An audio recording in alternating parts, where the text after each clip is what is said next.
The Journey of Eadric, written by Andrew Kenway. Part 2. Eadric had never pictured himself a knight.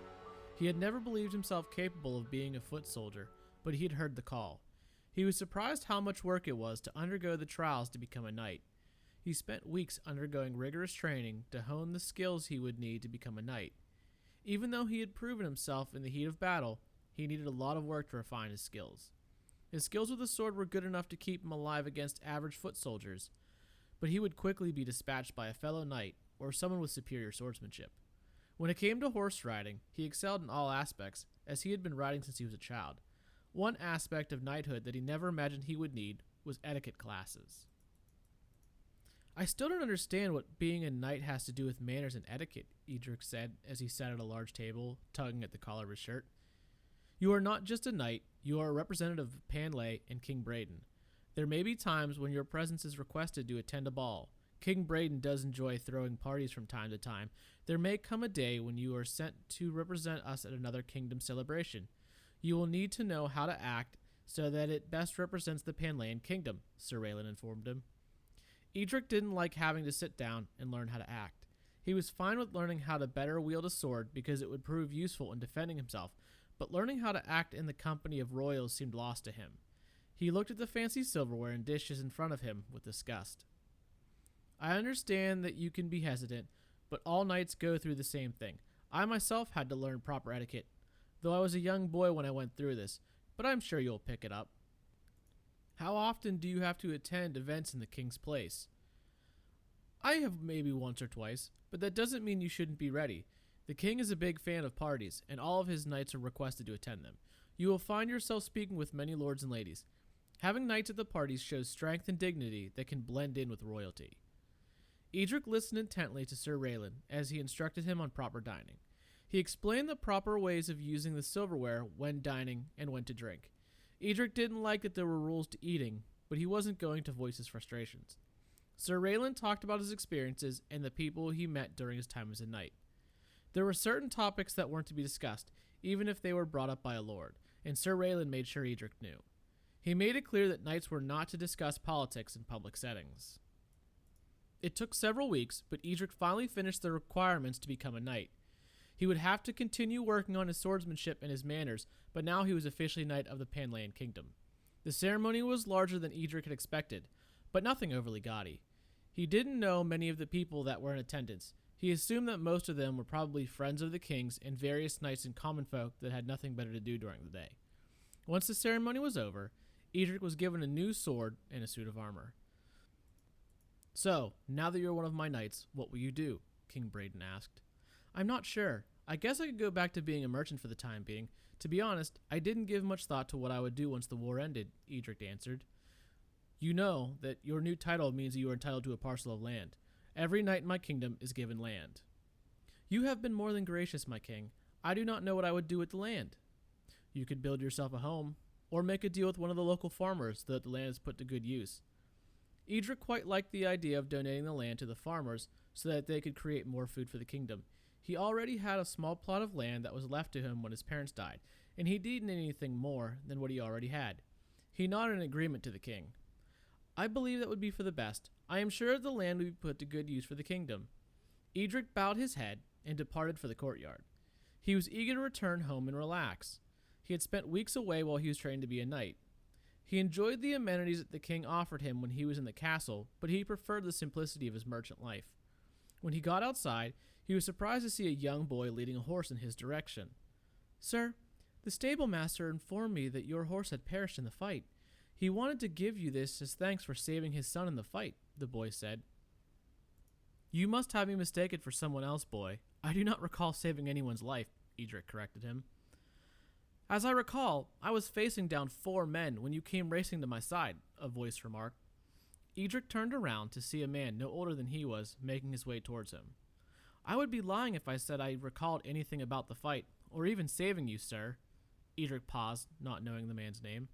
"My name is Lucian." Lucian stuck out his right hand to Eadric. It took Eadric a second, but he returned the kindness and shook Lucian's hand. Lucian was a fair bit taller than him, but scrawnier. His blonde hair was unkempt and covered his eyes partially. He grinned happily while shaking hands before looking down at the small boy. This is my brother, Austin. He loves horses. Sometimes I think he can speak to them. They seem to listen to him much better than they ever listened to me." Eadric nodded to Austin before turning his attention to Lucian. It didn't matter how many times he looked at the man, he didn't recognize him. He was being earnest when he said he did not remember much of the fighting. He remembered getting up from the ground and fighting off the archers before running, but everything after that was a blur until he returned to camp. "I do not wish to insult you, Lucian, but I do not recall the events that you are speaking of. I feel that you must have me mistaken with another such soldier.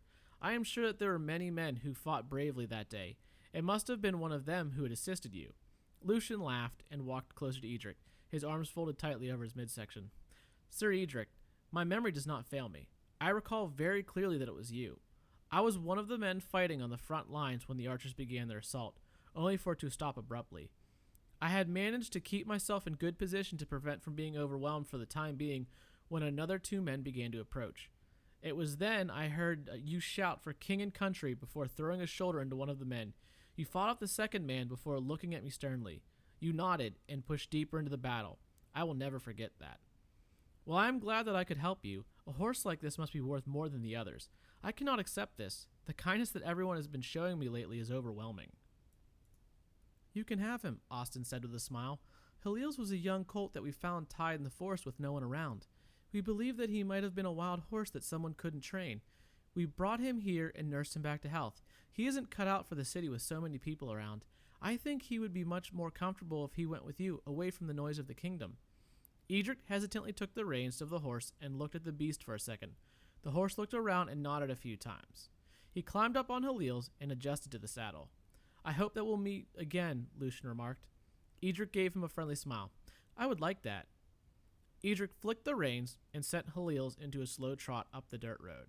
As they made their way home, he looked at the people going about their day. Almost none of them paid him any mind as he passed. Once he was out of the town and in the open path, he picked up his pace to a brisk canter. It only took a few hours before he returned home to his village of Crownfall, a much smaller one than Whitfort, the town just outside the castle. He reached his house and walked Halil's into a small, single-stall stable that he had. When he got outside, an older man was leaning against the door of his house. "The fact that you are home must mean the fighting is over," Rayfield concluded. "Yes, the war is finally over. The two kingdoms were able to find a truce. I can only hope that it will last for a significant time." Rayfield let out a grunt that sounded like someone who didn't wholly believe that peace would last. He was a grizzled old man with gray hair and small patches in his long beard. He bore a scar on his right cheek that vanished into the beard. He was a statuesque man that carried himself well. "It is good to know that you survived the fight." Eadric nodded in agreement. "I am grateful to have made it home. Did I miss anything while I was away?" "Nothing exciting. Doing what was necessary to keep the fort maintained." "I appreciate everything that you have done for me. I don't know what I would have done without a friend like you keeping things running while I was away," Eadric told him. "Lord knows that you have done more for this town than anyone else would dare ask of you. It is the least I can do." Eadric and Rayfield shook hands before Rayfield left, allowing him to walk into his house. There was something comforting about returning home. Being away for nearly 6 weeks can make a man yearn for home and his family. Eadric didn't have a family to return to, but he still relished being able to sleep in his own bed. He wasted no time undressing and climbing into his bed. He might not have been tired, but he was mentally and emotionally exhausted. Sleep eventually found Eadric, but it was not a peaceful one. He soon found himself in a strange place. Something about it seemed familiar, but he could not place why he felt that way. "Hello? How did I get here? Can somebody help me?" Eadric called out. Everything about this place was unsettling. Mostly that he could not remember how he had gotten to such an abysmal place. The sky was shrouded in gray clouds, and the forest was dreary, as if a cloud had been placed on everything. Eadric walked for several minutes before the sound of owls caught his ear. He turned to see a figure perched on a large rock, watching him as he walked.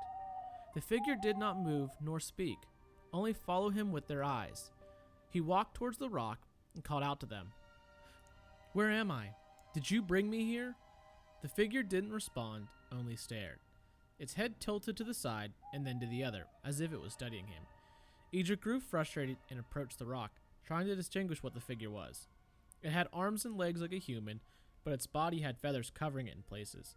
It wore a mask shaped like an owl, and it was adorned with golden feathers. Eadric felt a cold chill wash over him, and he closed his eyes, trying to shake the feeling.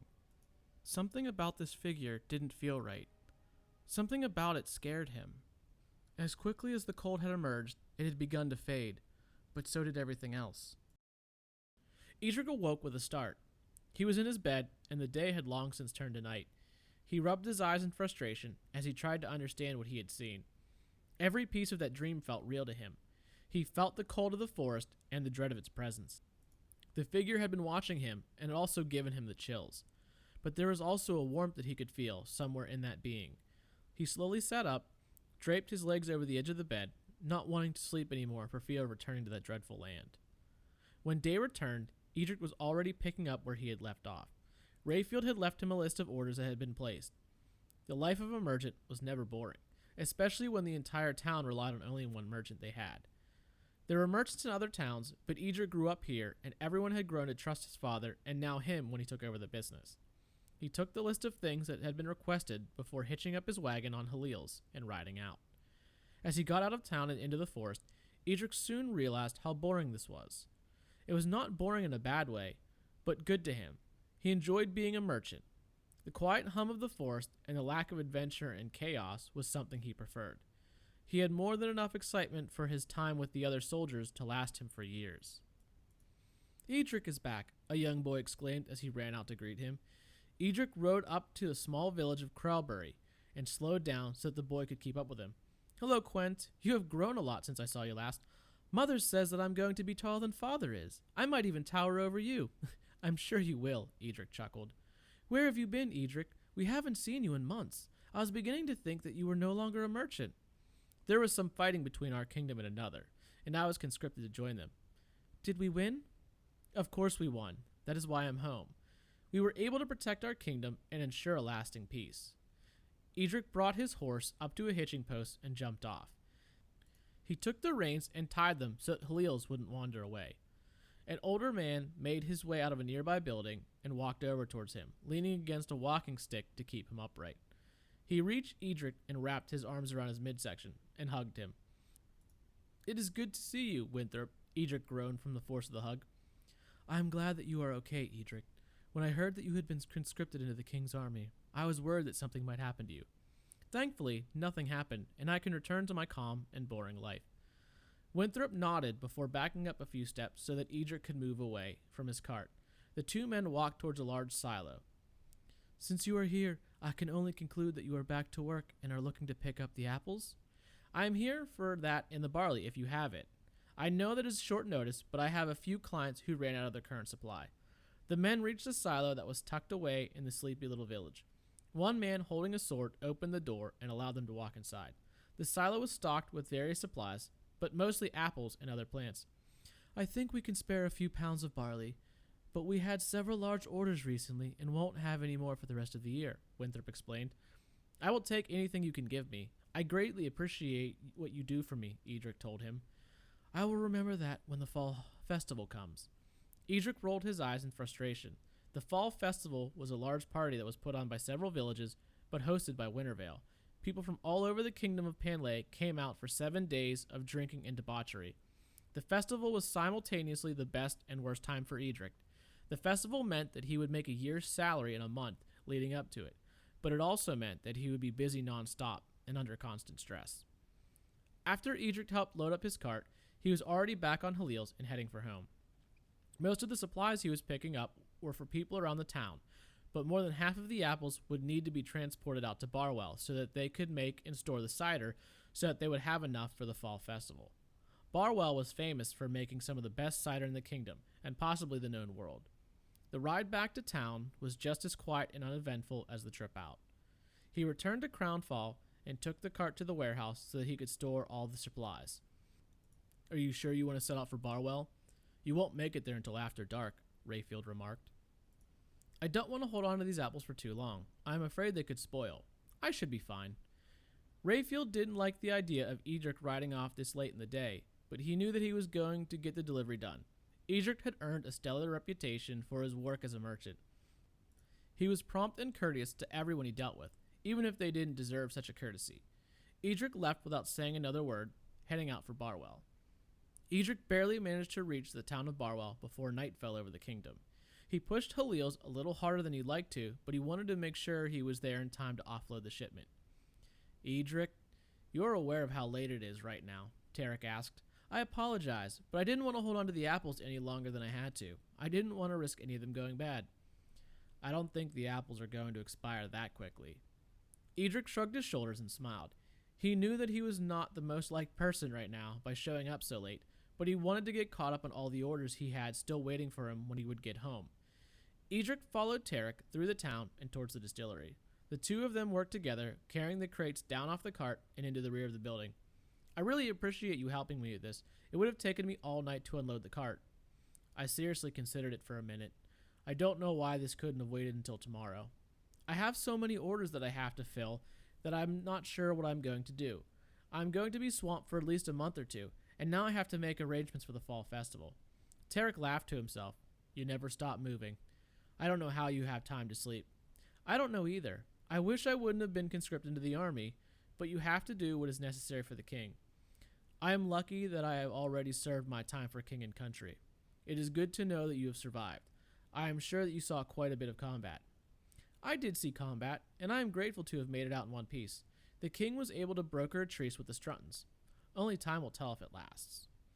Once the cart was emptied, Tarek departed for his house, leaving Eadric to walk over to the tavern to see if they had any rooms in their inn. The owner told him that nothing was available, forcing him to sleep in the stable for the evening. Nothing about this sleep was restful, as the place stunk of manure, and he was resigned to a pile of hay.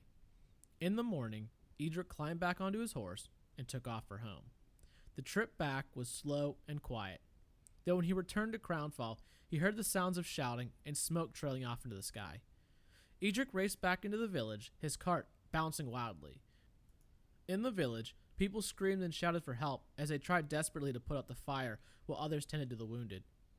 What the hell happened here? Eadric asked. We were attacked by a group of goblins. They attacked anyone that got in their way and set several houses on fire, Hermia told him as she bandaged one of the wounded. Why would goblins be out here? Where did they go? We don't know. They appeared from the north and attacked before racing back out towards the forest. They didn't even take anything of real value. Eadric ran into his home and grabbed his sword before setting out on foot to make sure that the goblins weren't lingering in the forest and waiting for their next opportunity to attack. Eadric journeyed deeper into the woods than he had planned. He was aggravated that something like this would happen to his town. Goblins rarely ventured this far. They preferred to stick to dingy caves and the various dark parts of the forest. If they had come all this way, there was a reason behind it. He managed to find a set of footprints that looked like they belonged to the goblins. He followed them for several minutes when he heard a strange voice. They are watching. You should run, the voice called to Eadric. Eadric looked around. The voice sounded like it was in his head. He couldn't understand who was talking to him or where they were. He turned around just in time to see a goblin leaping out of the tree towards him. He dove out of the way and rolled, only to dodge another goblin trying to stab him with a crudely made knife. He pushed himself to his feet and readied his sword. A dozen more goblins poured out of the woods, screeching in their native tongue and waving makeshift weapons. Where the hell did you all come from? Eadric joked. The goblins screeched angrily, and several of them charged at him. Eadric cut the goblins down in groups. They were small and nimble, but they were incredibly weak and lacked refined fighting skills. After only a few minutes, he had managed to whittle down their numbers to only 5 before they ran off in every direction. With a sense of confidence and victory, Eadric sheathed his sword before heading out of the woods. When he returned back to the village, they had managed to put out the fire. Where did you go, Eadric? You took off without saying anything, Delric said when Eadric walked by. I wanted to make sure that the goblins wouldn't come back around here anytime soon. Delric crossed his arms and looked at Eadric. You weren't crazy enough to try and fight off all of them by yourself, were you? I have taken on much tougher opponents before. It only took me a few minutes to locate and dispose of them. There were only a dozen by my count, and they were carrying only crude weapons. That is still a lot of fighters to take on without more than a sword. You had no idea where they would be, and you could have easily been ambushed. And yet, here I am with nary a scratch on me. Delric shook his head and returned to helping the other villagers pull valuables out of the houses so that they could be stored somewhere safe while they were repaired. Eadric walked back to his house, pulling Halil's by his reins. Nothing about the event seemed normal. Goblins had attacked towns before, but they had never been sighted in an area like this. More questions filled his head as he walked inside and tried to go about his day. As evening fell, Eadric began thinking back to the voice that had called to him. When he thought about the voice, it made him shiver. The voice had a power to it that made him terrified to hear it ever again.